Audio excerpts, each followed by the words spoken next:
Hey, what's going on, my friends? It's Dave Sharp. Welcome to Wake Up Legendary, my friends. Legends never die. That's right. That's what the hat says. Read it. Love it. Wake Up Legendary. We have an amazing guest with us this morning, calling or zooming or streaming in from a very unique and cool place. As you can see, the title of this show, or if you're listening only, from business suits to bathing suits, how this diver found a new purpose through digital marketing. Steph, welcome to the show. Thank you. Thanks so much for having me. Oh my gosh, you're so welcome. Tell us where you're calling in from. I'm calling in from my sailing catamaran in French Polynesia. Wow. How cool is that? I mean, I think it's cool. You must think it's cool too. Yeah, it's been a lifelong dream of mine. I just sailed across the Pacific Ocean, which was probably the top achievement of my life on a sailboat that I bought. And I'm here in a super remote with no other humans, and it's crazy. Oh, all right. So hold on a second.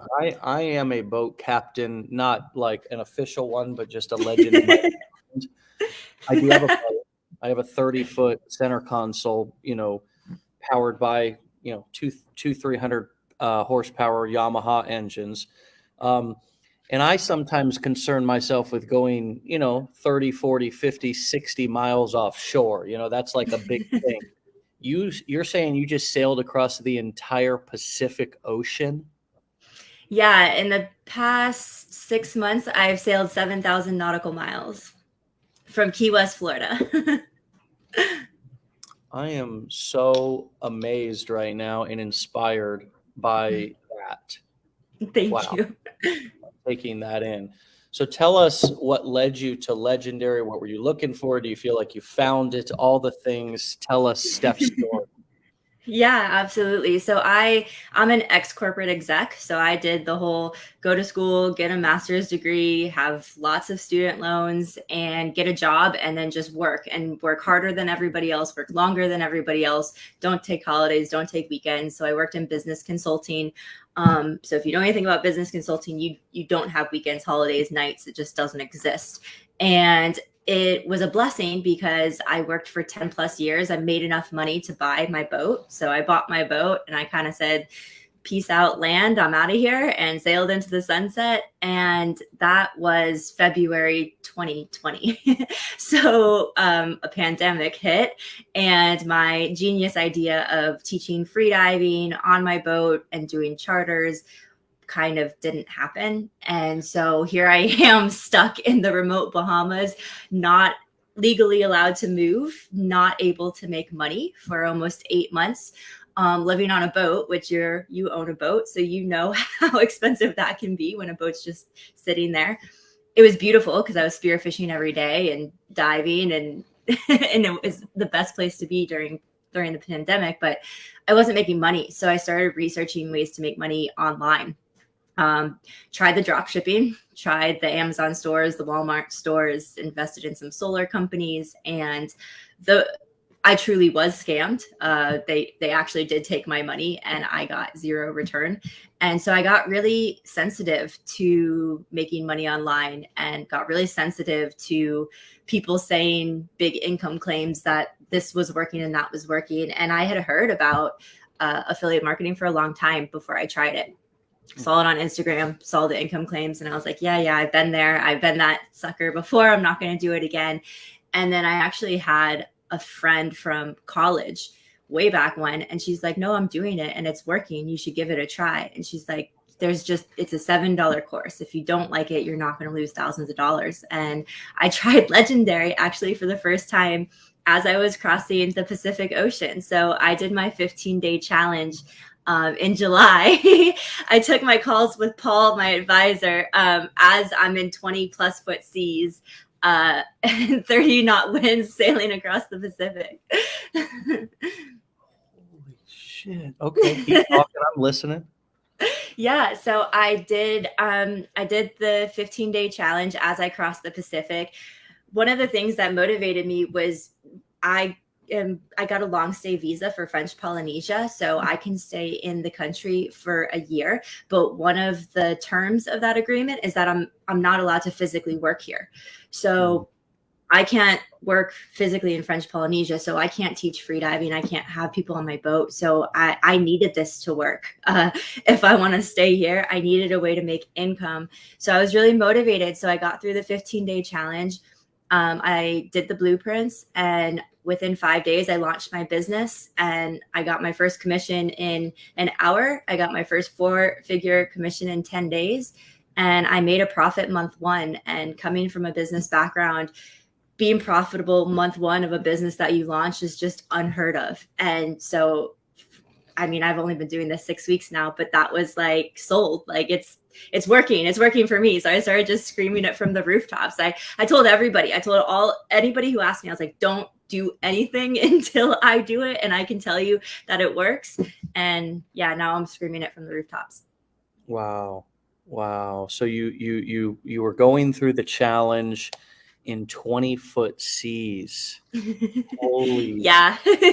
This may just be the top, the most legendary story of all time of somebody going through the challenge. I mean, not only is it cool just to not non-nautical people, but if for anybody who has ever been on a boat and who gets, very easy. As a matter of fact, friends, I spent some ungodly amount of money to get what's called a Sea Keeper, which is a gyro stabilizer, which keeps my boat from rocking back and forth left to right, just so if there was a little ripple in the wave, I wasn't. So, I mean, it's so easy to get seasick. It's so easy to just feel, I would think, panicked or out of control going traveling in seas like that. And the fact that you were like on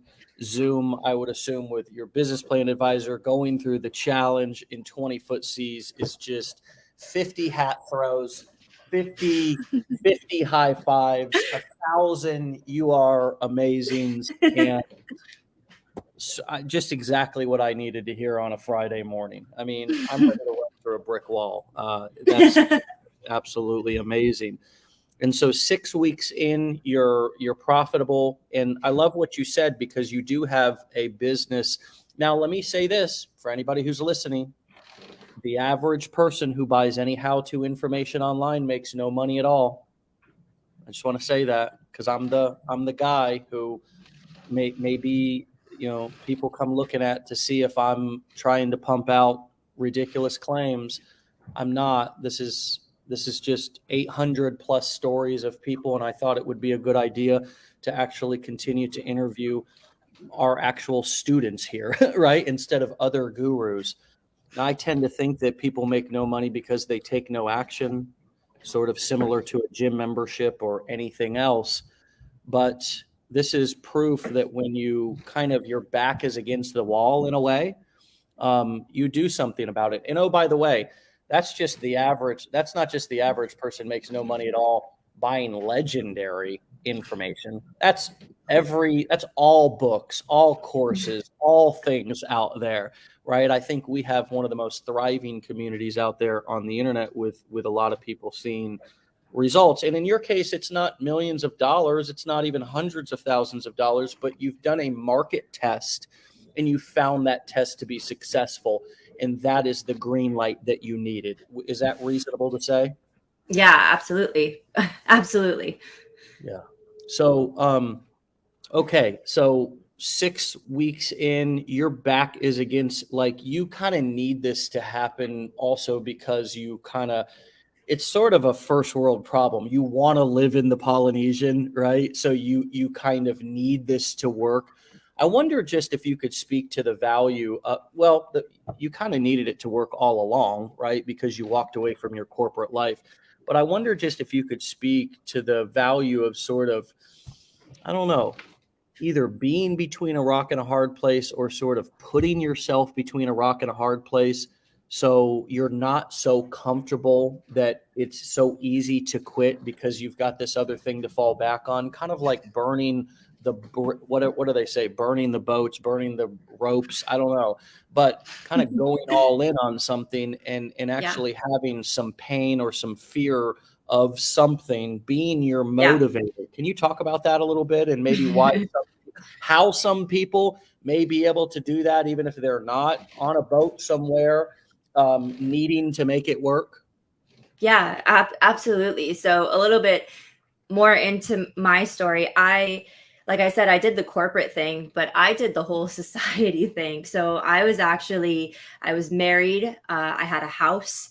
I had a car. We had two cars. I had the gym membership. I had the literally business suits. I had to wear a minimum of 2-inch heels for my clients. So I was waking up at 4:35 a.m. every day to run my dog, to then go to the gym, to get to work before sunrise, leaving after sunset, coming home, fighting traffic so that I could make a hot dinner for a toxic relationship. And my flame was gone. There was no flame at all. I was just like a skeleton of a human, just kind of hypnotized, going through the motions and stuck, like literally stuck in the rat race. I was working to pay off my student loans, to support an abusive husband, and to pay for the lifestyle, the consumerism lifestyle that I had created, because that's what society tells you. You need to be successful and happy.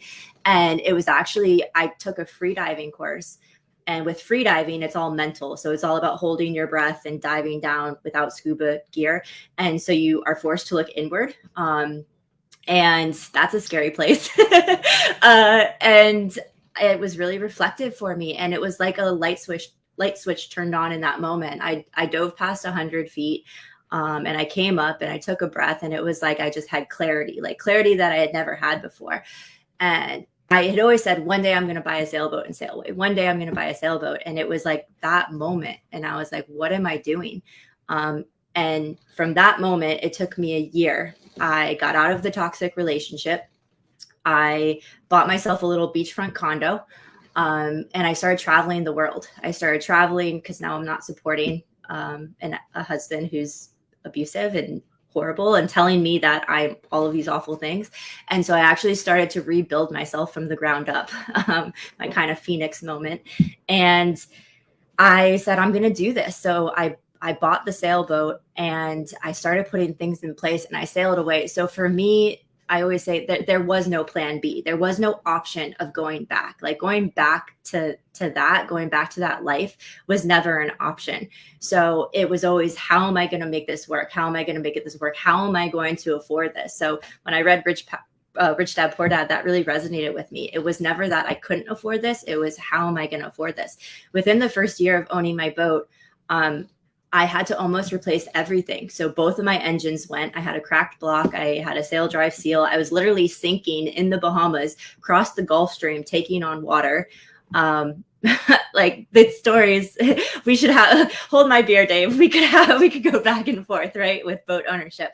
But just to your point, to me, yeah, it sounds luxurious. I'm here in French Polynesia, but it's not that I just want to live in French Polynesia. It's not just by happenstance, like, oh, I want to live in French Polynesia and it's because I'm spoiled. It's no, like, this living on the sailboat to me is freedom, and it's my rebirth, and it's me building myself from the bottom up of who I truly am. And I'm living now my pure passion, like 100% my pure passion.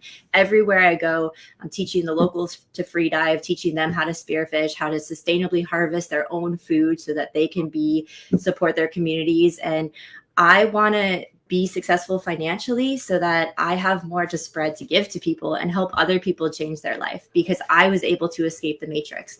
And if I can help just one more person escape the matrix and build themselves up from how they want to and live the way they want to, their pure passion and their pure intention, then I've done something right. So when you say like back against a wall, like there is no other option for me. I have to make this work, because I'll never go back to that. I'll never go back to life on land. Not the way that it was, at least. Right. Whew. Ooh, this girl is on fire. There was a comment I saw that Cindy said, I'd like to have your motivation. Now there's tons of comments here and lots of, we welcome and accept all comments here, but I wonder, just for those of you who are thinking or maybe experiencing some comparisonitis right now, right? Like, geez, I wish I had your motivation, or geez, I don't have a story like that, or whatever. I wonder if you're really honest, how you could look at your life and find some of the things that are really unacceptable for you as well, right? Some of the things that are unacceptable, but you've allowed to become normal. And Steph, how close were you to normalizing toxic abusive relationship? How close were you to normalizing the I mean, mandatory 2-inch heels? What is this? I mean, like, that's nuts. Like, Yeah. I can't imagine. We have 200 people that work inside of Legendary, and obviously lots of people come to events. And actually, we're having a large portion of our team come to October, actually, as a team event after the main mastermind.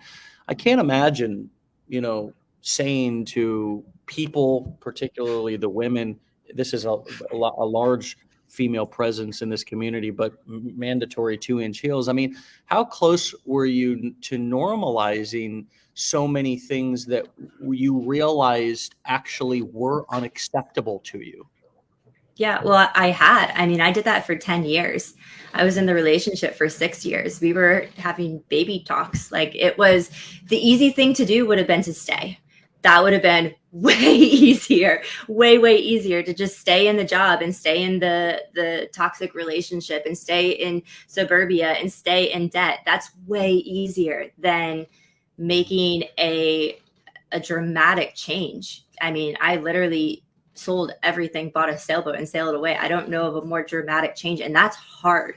I had every single person close to me say, "What are you doing? Do you know anything about driving a boat? Do you know how to sail? Do you know, like, boats bust out another 1,000? Do you know businesses always, like, the majority of businesses fail their first years? Like, what are you doing? You're going." And I did it solo. So I bought the boat by myself. It was me and my dog.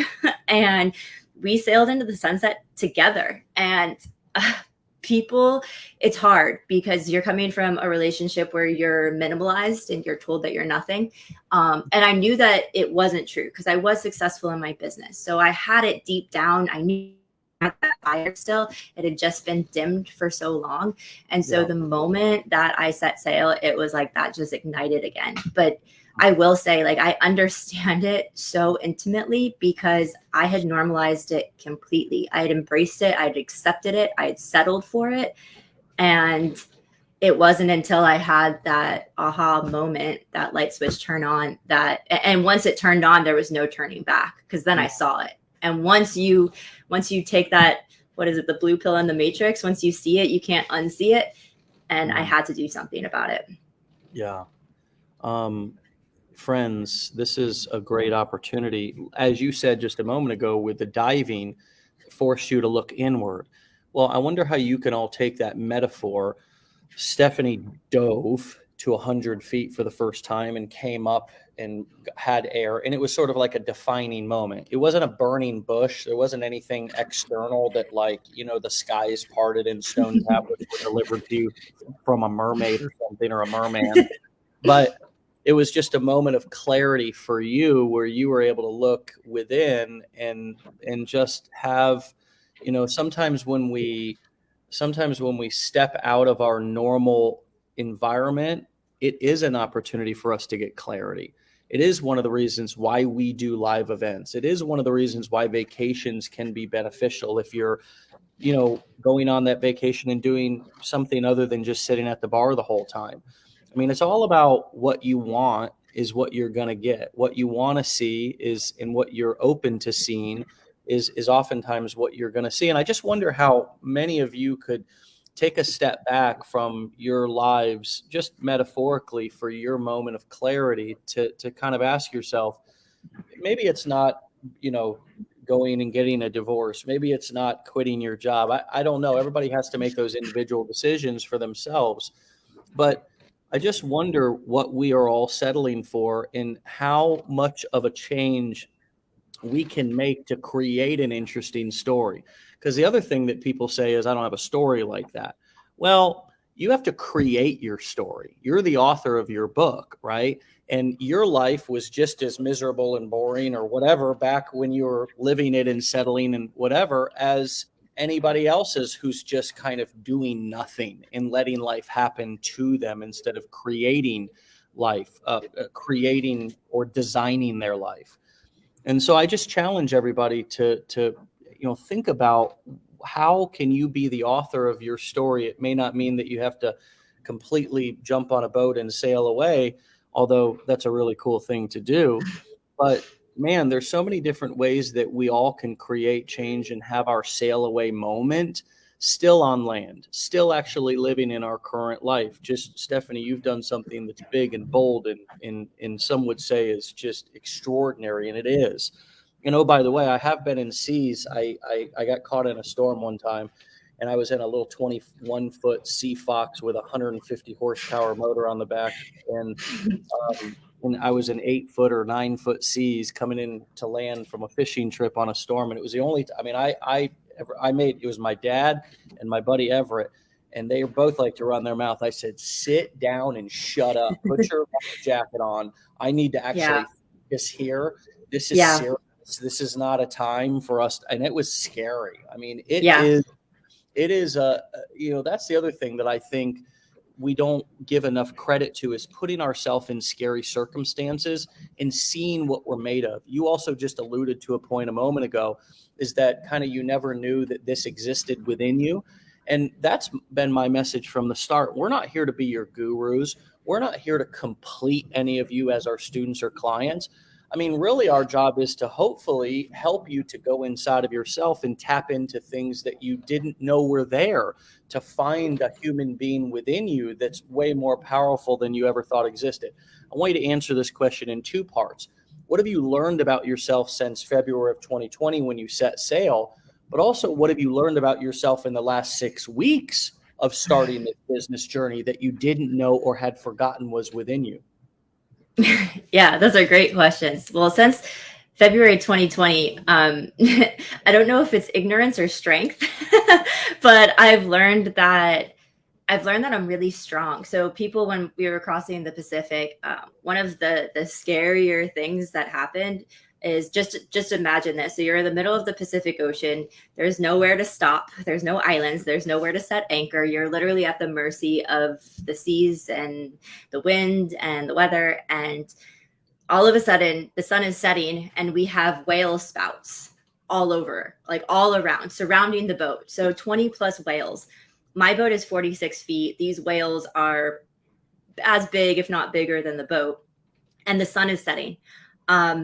And there's been 3 boats that have struck whales and sank in the middle of the Pacific Ocean.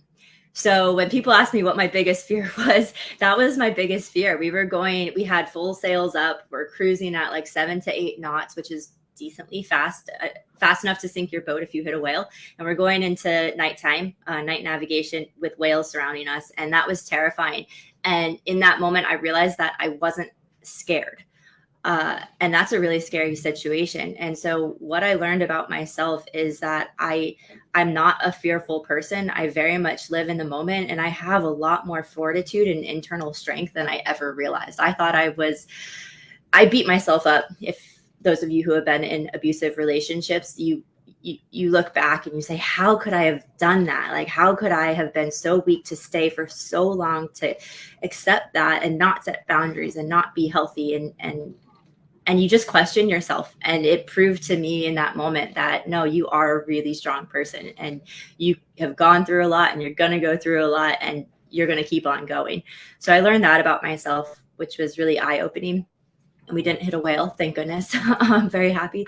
And then in the last 6 weeks, I just learned that my why has always been the same. Like, yes, I want to make a lot of money. Like, that's a goal. I'm not going to lie. Like, I want this to be wildly successful, and I want to have that 6-figure a month income. And that's what I'm striving for. But the reason is not so that I can go, I mean, I live on a boat. There's only so many things that I could put on a boat. I'm not going to buy a lot of stuff. It's just that I want my story to inspire other people so that they can make that change in their life. I want everybody has that internal child in them that dreamed of being something or doing something, and you still think about it and you daydream about it. That was me. I was in my office with my headphones, just listening to island music, just dreaming about having a sailboat. And I do believe everybody has that dream. And so what I've learned is that I want to help people just experience that dream. Yeah. And this is the vehicle to do that. I truly see that. Yeah. Well, digital marketing skills are in general. I mean, we teach the core 4 business models to sell information online, and we give a very clear explanation about why we argue that that's the best business to have and operate in 2023 and likely beyond. It was the Right. best business model to operate back when I started in 2010-ish. And although I tried other things along the way, network marketing 15 times, selling physical products, I mean, all the things, I kept coming back to these business models, and they were exactly the business models that helped us get through the pandemic, that allowed us to become, for the second year in a row, an Inc. 5000 company. Legendary Marketers, the 30th fastest growing privately held education company in America over the last year. Think about that for a second. We'll do over $60 million in course sales, education sales this year alone. Yeah. It's really, and ironically, I'm sitting here in my house, kind of running it. You're sitting in your boat. I'm sitting in my house. My boat's right outside. I mean, it's a pretty cool. All nearly 200 of our team members work from home, and are also sort of encompassing the lifestyle of the digital marketer. So my point is, these marketing skills, and I always say, whether you learn them here or whether you learn them somewhere else. I mean, I don't know, my colleges that are here in my city, Tampa Bay and St. Petersburg, have actually reached out to me to come and teach digital marketing in the college, which makes no sense to me.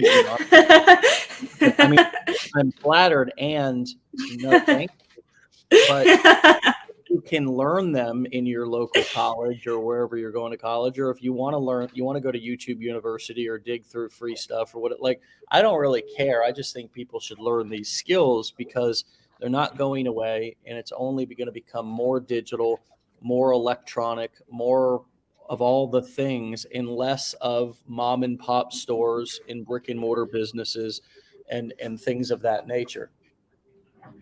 Hold on a second. Yeah.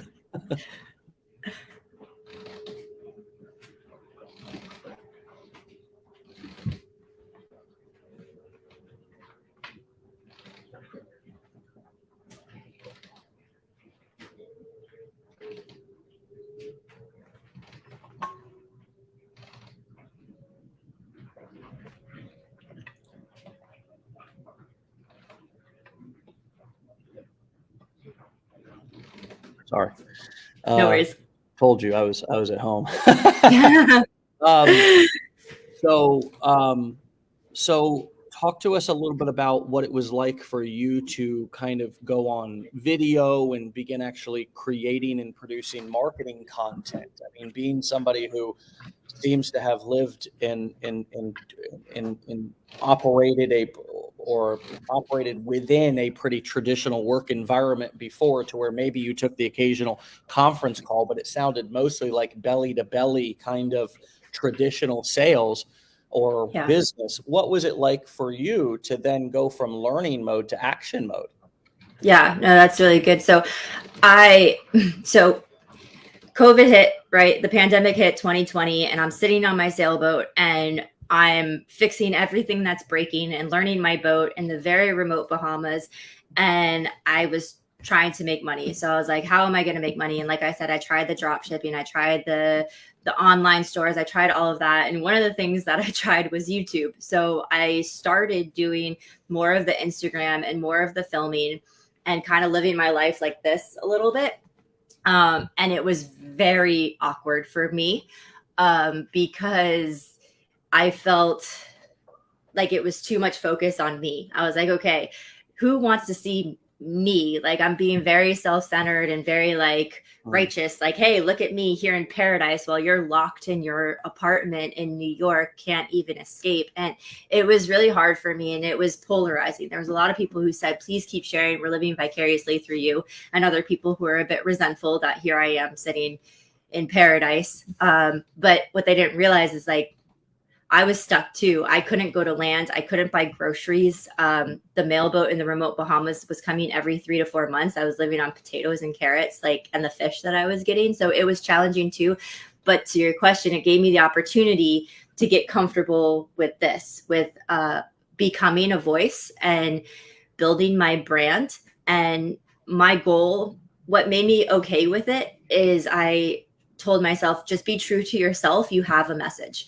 Just be true to yourself. You have a message. And anytime I would ever film a piece of content, I would always repeat those two things to myself. I would say, be true to yourself. You have a message. And if I have a message that I think is going to help somebody, even just one person, then it's worth me being vulnerable to put myself out there, to film that piece of content so that they can get something from it and I can help them in some way. And it was really hard because, oh, my hair was messed up, or I messed up on that word, or I didn't look great there, or you're your own biggest critic, right? And then I started to realize, who are the people who inspire me the most? And it's the people who are unapologetically themselves. And the more human they are, the more I relate to them. So I started to realize that it's okay if my hair's messed up. It's okay if I mess up on a word, because you know what? It's not scripted. It's not rehearsed. I haven't edited things out. It's not fake in any way. It's authentic. It's true. It's real. And I'm being true to myself, and I have a message. And I had the opportunity to get really comfortable in front of the camera by building my brand.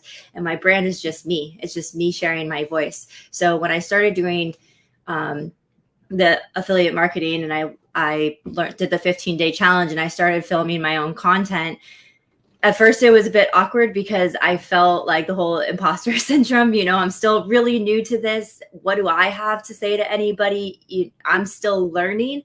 And it took me about a week. And then when I started to see results, I actually built out a couple sales funnels. So I'm also promoting fishing equipment, diving equipment, boating equipment. And I started to see it work across all platforms. And I gained confidence in the things that I already knew like the back of my hand, like which lure is going to catch you a big wahoo? What is the season for tuna? And so I used that to build my confidence. And the more experience that I got, the more confidence I got. And it's just grown from there. But if it's uncomfortable, it's because it's new. And that's exciting. It should be uncomfortable because you're growing. It's your stretch zone. You're outside your comfort zone. And that's how I think I know I'm doing something right, when I feel a little bit uncomfortable. And that's just the power of framing, right? Framing is a technique that can be used in any situation. And it's such a simple technique. It's all the lens or the frame in which you choose to see something through, friends. And the most simplest analogy is, if you put a painting or a picture on the wall, it looks totally different depending on what frame it's in. I mean, it could be in a big gaudy gold frame and it's just kind of like, oof, wow. Or a sort of an old, like weathered, repurposed wood frame that looks really kind of old and antique and cool. And it's kind of like, oh my God, I love that. Right. And it's like the same picture, but it's just being seen through a different frame. And we all have that opportunity to be able to see whatever we want through whatever frame we choose to see it through in our life.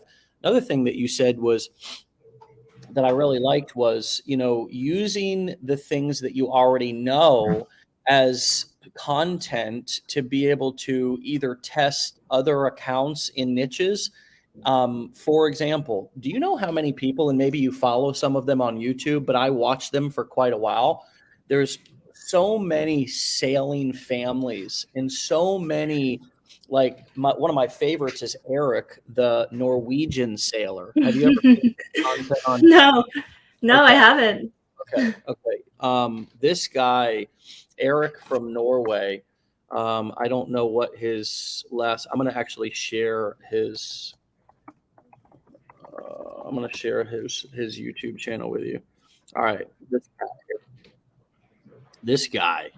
Okay. And this is if anybody wants to see a little bit of what Stephanie is talking about, in terms of the craziness of the seas, this is one of the guys who I have watched in the past that has given me a little bit of an idea of look at this stuff. I mean, he's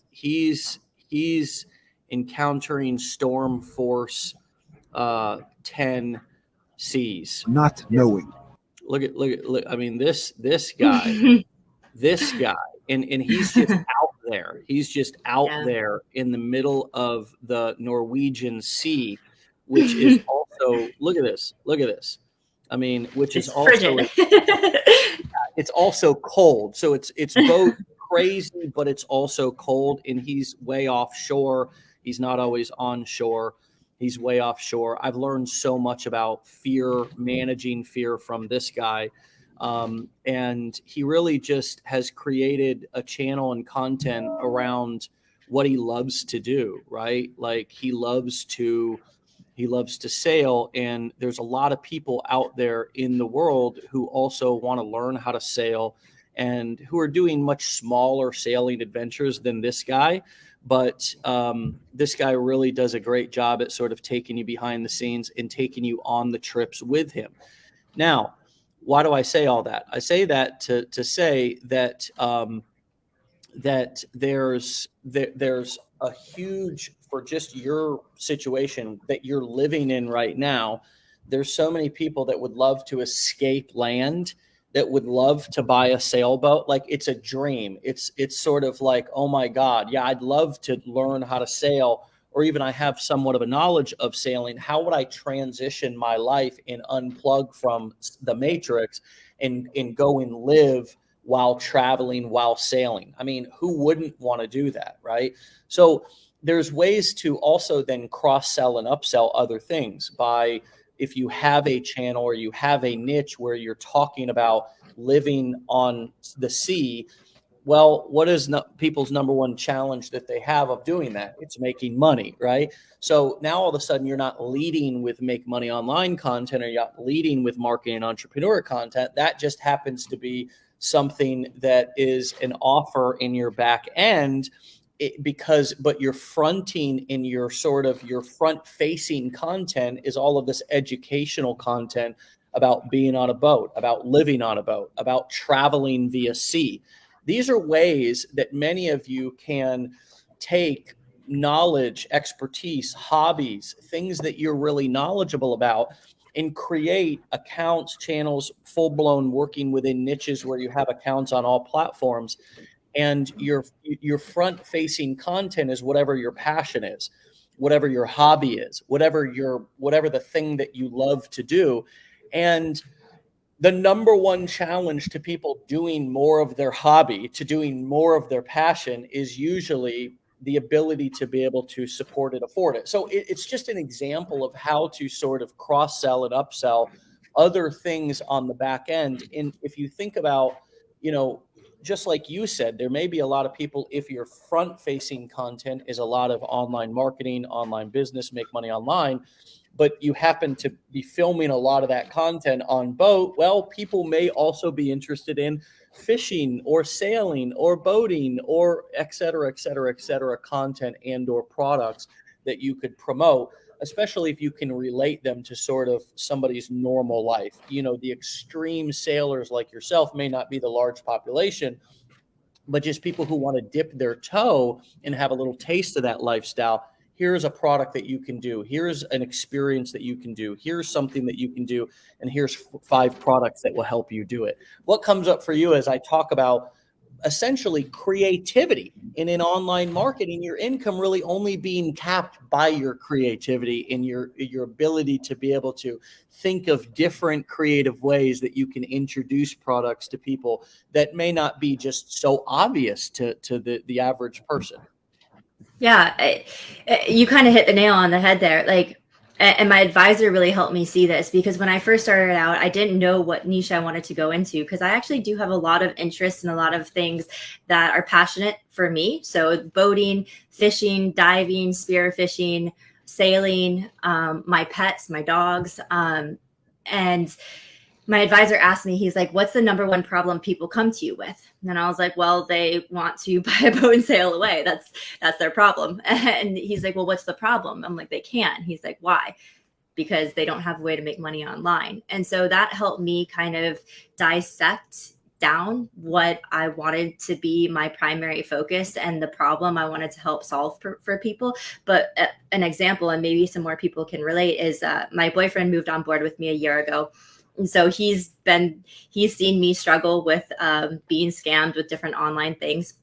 And so when I started this, he was very hesitant, and he says I'm the sweet to his salty. So he's definitely the salty sailor. And so one way for me to involve him was he's a professional fisherman. So I actually built out a funnel for him, so that he could use his own personal Instagram, didn't have to create a new one. And he could just do what he continues to do, and he could dip his toes in and see it firsthand how it was working. And he did. And so now the moment that somebody says something to me or about me, he's the biggest believer and supporter now, because he's seen it firsthand. And he's not going to go into affiliate marketing. It's not his forte. It's not what he loves to do, but he's doing it on a small scale, and he's super supportive now. So for me, just to go back to your point, is I always talk about the things I love. I still talk about diving and fishing and sailing and my dogs, and I use them and to share information on, here's how you can make money online with fishing. Here's how you can make money online with boating. Here's how you can make money online with your pets or your kids, or all of these things. There's so many different affiliate programs that you can make money online by doing the things that you love, and by educating people on that, or with travel. And so by educating people on that, I'm actually continuing to talk about all of my passions, and I don't have to limit it to just, here's another side hustle. It's like, no, like, what are you passionate about? Let's talk about that. And the answer is always education. You always have to be a student. You have to keep learning. The moment you stop learning, you're dying.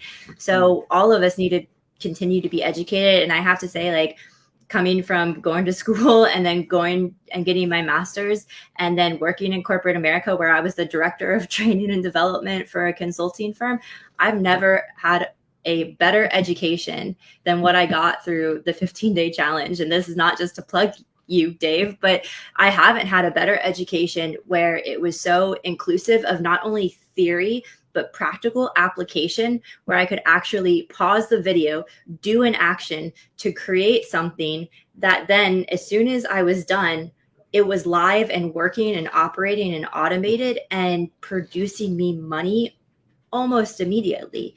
I mean, I went to college, I had tens of thousands of dollars of debt, and to get a job was super challenging because I was overqualified and underexperienced. And then I'm paying off student loans and fighting for a 3% raise every year, and just kept hitting glass ceilings.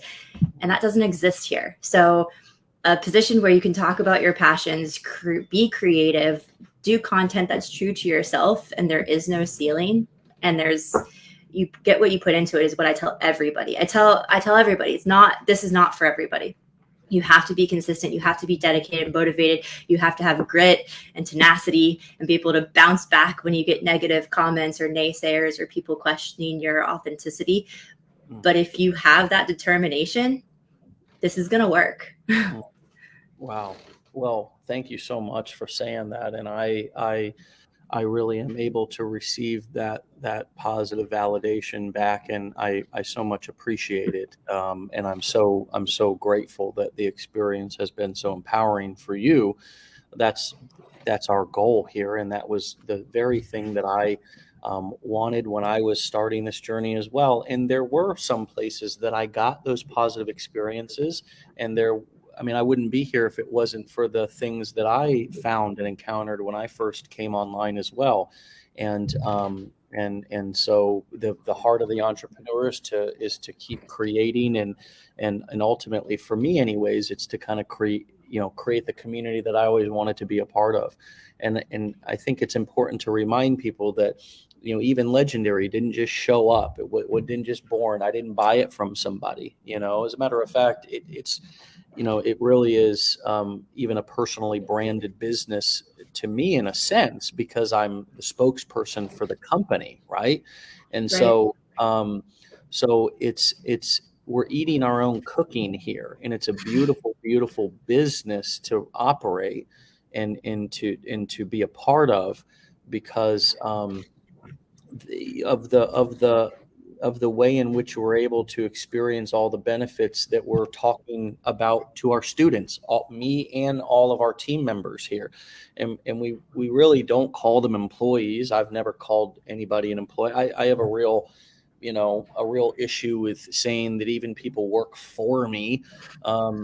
People work with me. I work with people. I like to surround myself with a lot of entrepreneurial minded people. Some are intrapreneurial, meaning that they have entrepreneur spirit, but they like to work within teams.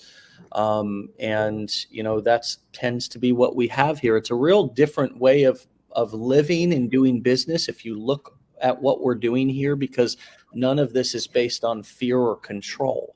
It's nobody's controlled, nobody's being feared or scared to stay or to do anything. People can come, they can go, they can join things, be a part of things for free. They can buy things if they want. Sure, we incentivize them to buy them sooner. We try to throw in bonuses and things of that nature. But even our team members, they all work from home, and we wouldn't have it any other way. And we just have built tracking systems and different methods to be able to track production, to be able to quote manage or lead people without needing to micromanage and to be all up in their stuff. There's so many layers to this that I love to point out, and I love to talk about and teach about from my own experience of building a company this size. And what I still love is seeing somebody like yourself who's been on the journey now for a very short period of time. And 6 weeks. 6 weeks. Surely your entrepreneur journey has you've been trying to get it off the ground for some time, right? It's not Yeah. like your first rodeo, right? And you worked in the business world for many years, but you're also at the beginning of your journey, and you've kind of got, you've got some knowledge, you've got a little bit of ignorance on fire, which is good too. Like, you don't know everything, right? So like we have to be careful. Sometimes we try to learn so much, and then it's like, damn, we went from knowing nothing to now we know too much. And it's like we were all up in our head. I do want to go back to something that, and that's why I just want to say that I learn a lot from a little bit of mechanical education with a lot of experiential education. And the mechanical education is our courses and curriculum, but that's not meant to be the only element of the educational experience here at Legendary. It's why we do Wake Up Legendary. It's why we do events and masterminds. It's why we get on Zoom with people as they're going through the challenge, right? Because there's an experiential get out of your head and let's process the information. And let's also show via Wake Up Legendary, for example, how people are actually implementing it, right? We also do live coaching calls for everybody in the blueprints, 2 a day. We do Decade in a Day a few times or a couple of times a month, where we do a full day workshop of entering into a brand new niche you may have never thought you could actually build a business within. So keep that in mind, my dear friends, as you're going through and you're sort of, thinking that this is all mechanical. There is an experiential element of this whole thing that can be very powerful, and that's why it's kind of all here for you. It's all important. I feel like we at Legendary don't do anything that's not important. If we ever felt that something that we were doing was not important, we would stop doing it. But I want to go back to one thing as we bring this in for a landing. And we'll only be here a few more moments, but I want to check in since you are on a boat. Are you good for a few more minutes? Yeah, absolutely. Okay. It's actually 4 o'clock in the morning here, so Oh my I am goodness. free all day. Okay. Okay. You literally waking up legendary, Yeah, I think, right? Versus yeah, going to bed very absolutely. late. Yeah, you seem Yeah, fresh. yeah. Oh no, Um, it's Sailor's Midnight is 9 p.m., so I'm good. right. Yeah, totally. I need some of that sailor's midnight in my life. Um, so I wanted to just go back to one thing and have you talk a little bit about fear again, because what you said earlier in the show is like one of the most profound things I've heard. When you were talking about, I realized as I was sailing through the Pacific Ocean, being surrounded by whales, that I wasn't actually a fearful person.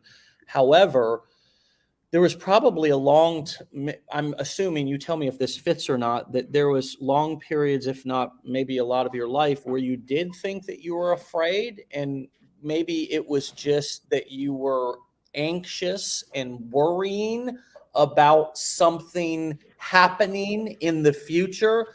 But what you've learned about yourself is that when you're actually in the thing that you were worrying about before, you're not actually afraid. Can you say Yeah. more about that and let me know if that fits?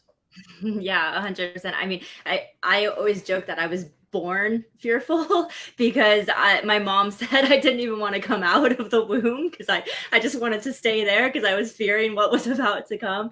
I was the kid that hid, uh, never wanted to speak in public. I had a tremendous fear of public speaking. And yeah, I was fearful my entire life, basically. And eventually I would overcome fears. Like I recognized my fear, so I would do the things that scared me. So I would take public speaking courses and I would put myself in positions to be really uncomfortable. But I think it's Eckhart Tolle says, be here now.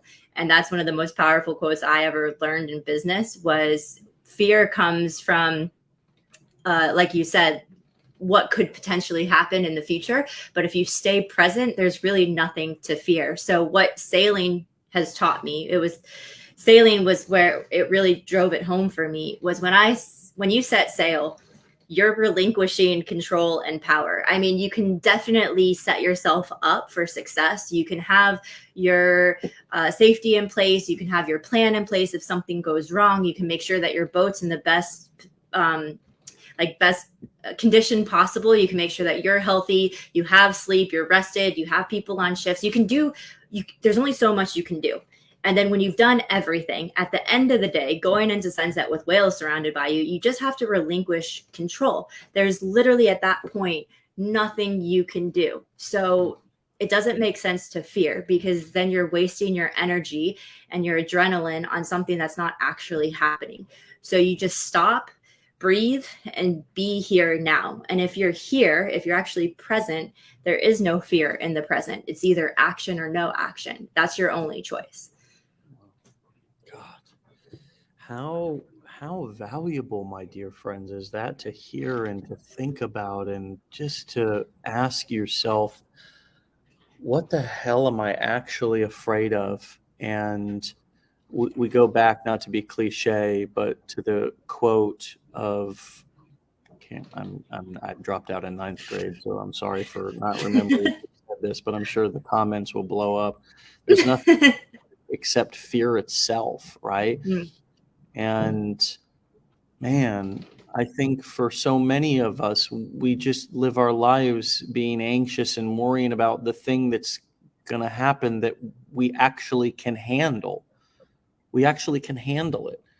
In every single one of us is survivors of really difficult stuff, incredibly difficult stuff, traumatic stuff. I mean, and it also made me think about when you talked about like what your mom, and not here to bash mom. I don't know mom. You know mom, but just that messaging of you're afraid to come out, like just hearing that, like having somebody so powerful in your life, so influential in your life, begin to feed you that messaging like at an early age. And again, God bless mom, all good. This is not about you, mom. This is about us. We all say things, that can be powerful to other people, especially when we're unaware of how powerful our words are, that we're actually even saying something that can impact somebody. But think about all the things that we've all been told that potentially began to plant the seeds in our brains that we were afraid or that we're not good at that. I mean, it's one of the most like scary, damaging things that you could do to a kid is to tell them, like, begin to tell them who they are at an early age, particularly if it's negative, like you're not good at that, or he's not good at that, or he's a quiet kid, or he's loud, he's bad behaved, he's a monster, terrible twos, like all these kind of, we're sort of labeling, and we're planting little seeds. Oh yeah, she was afraid to come out. Oh yeah, he was always afraid of that. Like those kind of things, that becomes the soundtrack, my dear friends. That becomes the soundtrack for many of us in the way in which we think about ourselves for years to come. And then we just start to recite it. Ever seen the Progressive commercial where the guy's the coach on how to not become your parents? Yeah. There's truth to that, right? Like in a way, we just kind of, if we just live by default and don't live with any intention, we do take on not only the things that were said to us, but in many cases, we take on the idiosyncrasies and the personality traits and the little weird things that our parents actually did, right? And then you're like, oh my God, my dad used to do that or whatever. And it's just kind of living by default. It's like, so I love that you shared that. And I've shared this a couple of times this week about the interview where I heard Jeff Bezos, CEO and founder of Amazon, not CEO any longer, but founder of Amazon, who said that I really don't deal with, I don't think he said no anxiety, but he said the way that I deal with my anxiety is just as soon as something comes up, I just shoot an email, just get the ball rolling. So at least the situation is not waiting on me. I'm now waiting on others, right? And I like to live my life like that. Like whenever people are waiting on me for something, or like a situation is waiting on me, it's like that tends to cause anxiety in me because I know, shit, I got to do that, right? Whereas if I at least just fire off an email or take even a little bit of action for whatever the situation is, it almost, well, in a lot of cases, eliminates the anxiety, just takes it right out of my head and off my heart. And then I get to move on to something else versus just sort of letting that sit. What comes up for you as I talk about dealing with anxiety and being sort of proactive with things that are on your to-do list? Yeah. For me, when I was going through the 15-day challenge, a lot of it was overwhelming because even though I have a business background, all of this was brand new. I'm the type of person where when I break my cell phone and I get a new one, it would sit on my dresser for months because I was so stressed about having to learn a new phone, learn the new technology. They've shifted the buttons around and I'm not a techie person. So this was all a little bit over my head. And I did step-by-step set up my sales funnel and I did my ebook, and all of this is brand new. And I didn't know if I did it right. I was hoping that I did it right. And the thing that helped me the most was I did my best. I did what I knew I could do. I went through the trainings, and then I did jump on those live calls, the support calls and the hot seat calls. And that eliminated my fear. So what I did is I just put it into action, and I gave myself a deadline. And I said, I'm going to have my ebook, my sales funnel, and my email campaign done by the 1st of August. That was my goal. And I met that goal. And then I signed up for, I don't know how many I've done. I've done at least one a week. Drew can attest to that, where I jump on. And even if I don't personally have a question, I just want to jump on and learn from others about what I might be doing wrong. And the first couple, I didn't speak at all. And then by my third one, I was the first person to raise my hand. And with the hot seat, I just said, okay, like, look at my stuff. Am I compliant? Like, am I legally compliant? Where am I breaking laws? Where am I breaking ethics? Like, tell me what I'm doing wrong. And I think by taking that ownership and accountability of, hey, Steph here, I am overly human and I'm going to mess up, and it's okay because we all mess up, but you're smarter than me. You're better than me in this certain area. This is what you've been doing forever and ever. And so let me strengthen myself by getting you to help me. And I think having that vulnerability of, I'm going to be stronger by partnering myself with somebody who's better than me in this area has helped me overcome a lot of fear of launching. Because that was my biggest fear, was going public with all of this and then doing something wrong.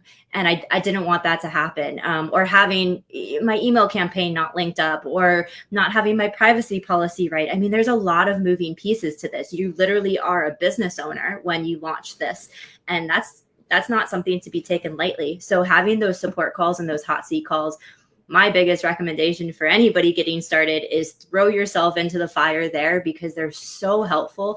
And that's the quickest way to overcome fear. It was for me. You answered 50 questions in that, particularly questions like, what was it like for you to be new? How did you humble yourself? How did you become vulnerable? How did you deal with limiting beliefs? I mean, eventually you threw yourself in the fire and kind of, okay. I mean, it's a reasonable thing to show up to a situation and sort of play the wall and observe a little bit, right? First, I mean, that's totally normal. It's totally responsible, smart thing to do. But then eventually being like, I have a seat here too. I earned my seat. I'm going to ask my question. I want to say one thing just for all of you who are feeling like, I don't want to break any rules. I don't want to break any laws. I don't want to do anything. That's the truth. Really is that this is a take action first, ask for permission later type of scenario, especially when you're new. You're not big enough. You're not generating enough traffic. You can learn as you go. Things do not need to be perfect. I loved what one of our guests earlier this week said, which was act first, regulate later. Don't worry about regulating your emotions before you start. What are you actually trying to do? Are you trying to get yourself to a point where you're totally calm before you do one of the most scariest things you've ever done? No, you're never going to be totally calm. So just go.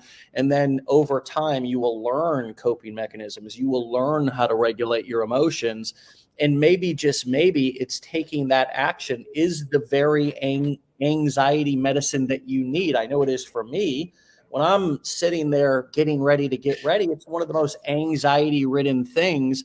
Think about, for any of you who have went skydiving before, it's getting dressed. I can remember skydiving, and I was just a wreck until I jumped out of the plane. And then it was like, holy shit, this is the most exhilarating thing I've ever done, right? But I mean, just getting dressed, signing the waivers, I'm thinking, oh my God, I'm signing my life away here. I'm going to die, and here I am.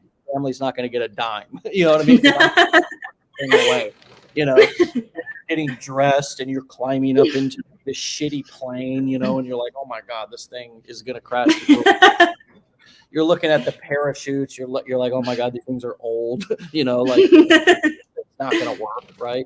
And then you just get up there, and just the moment that you actually step out of the plane, it's just like you naturally regulate. You naturally regulate your emotions. Your body knows what to do in moments. It goes back to trusting yourself and realizing that you probably aren't the fearful person that you think you are. It's just all of the anxiety, which is totally normal, that you're experiencing, worrying about the thing that you're not actually afraid of, that you can totally handle. And I think even more so in society, because we're always hurrying up and waiting. That would be the one thing that I would say that is working against all of us. And you're probably experiencing that a lot less now, being more connected to nature, the way that we were for hundreds of thousands of years. Human beings were actually more in nature, less rules, didn't have to be anywhere at a certain time. There was no clocks. There was no cell phones we were all staring at all day long, right? We didn't have to be anywhere at certain times. And so society also creates all this waiting time where it's like we're sort of used to standing in line. We're sort of used to waiting your turn. And I think that one of the most empowering things that takes you back to your real nature as a human being is to forget about time. Forget about all of here's another thing that we often tell ourselves. I'm not ready yet. I'm not enough of an expert yet. I don't have enough of a story. I don't know enough yet to actually take action.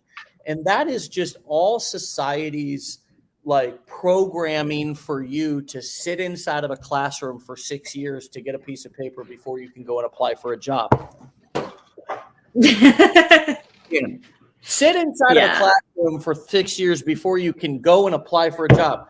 Let me tell you something. My father, when we were working construction, he didn't give a damn about paper. He said, son, you can bring all the paper you want. You get your ass out here and it's time to go to work. I don't care if you're just getting clean and you're withdrawing from opiates, for God's sakes. You sweat it out. The toilet on the job. And if there's not a toilet, use a bucket. You know, it is what it is. You get out here and you work. That was probably one of the best things that I ever did, was that. What's coming up for you? And then we'll bring this in for a landing as I talk about how society programs us to wait. And are you experiencing more of your true nature sort of out where you're at, of not having all the rules and all the lines that are kind of programming you to wait until you're ready? Yeah, I think one of the biggest things I've struggled with now, after having launched this and starting to see success with it, is just kind of looking in the review mirror and having a bit of regret. Like, and I don't like living in regret at all. So I keep pushing forward, but I keep saying, anybody I talk to, man, if I could just go back till when I was 20, like if I could go back to when I was 18, the amount of money and time and effort I would have saved and the amount of life that I would have lived. Like, the biggest thing that I've been blessed with after finding this is the blessing of time. I get time. I get time to do what I want with who I want when I want. And I don't have financial stresses anymore. And that's the biggest gift you can ever give anybody. I mean, I lay in bed in the morning, I don't have an alarm clock, and I have my beautiful, kind boyfriend next to me and my pup, and I can sit there and I don't have to leave them for 9 hours a day. I don't have to board a plane every Monday and come back every Friday. And that's been huge, because for the first, well, I'm 37 now. So for the first 34 years of my life, I was programmed to think that I would have to go work for 9 to 12 hours a day. And you are constantly waiting. You're waiting for that next paycheck. You're waiting for that next promotion. You're waiting for that next meeting. You're waiting in traffic hours and hours. The scariest time of my life was waiting in traffic in South Florida traffic during rush hour. Like, now I jump in the ocean, and kind of to your skydiving analogy, I teach people how to dive with sharks. That's one of the things that I do on my boat. And that whole preparation before they get in the water, they're sweating, they're shaking, they're crying. And then they get in the water, and I say it's the fear of the unknown, right? You fear what you don't know. And once you know and you have the knowledge, you no longer have fear of that. Then it's just action. And so once you learn how to read sharks' behavior and you realize they're not jaws and they're not man-eaters, they have this beautiful experience. And it's a really important lesson, like your skydiving lesson, is like, we're only fearful of things that we don't know. So the more that we learn and the more that we educate ourselves, the less fearful that we're going to get. But if you never jump out of that plane, or you never jump into the ocean, then you'll never know.